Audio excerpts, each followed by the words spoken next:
I pozdrav svima, danas ću vam pokazati kako da izmerite brzinu vašeg SSD-a.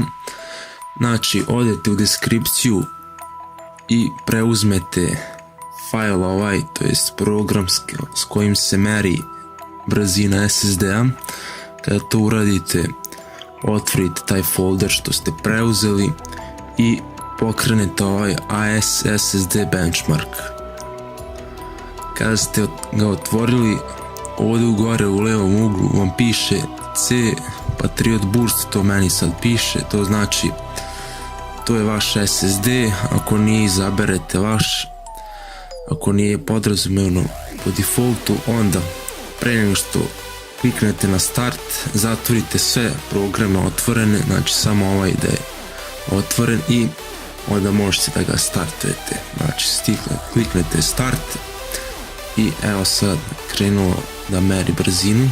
Sad sačekate da sve to završi.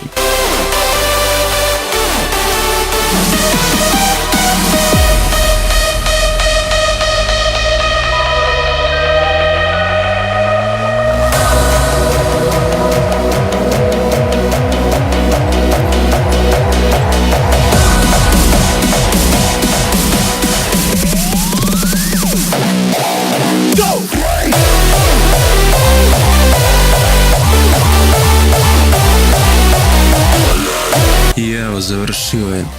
Znači, moj hard disk je od 120 GB, znači read mu je 325,95 seku, a write je 283,65. Znači, tako možete da upoređujete SSD-ove koji je brži.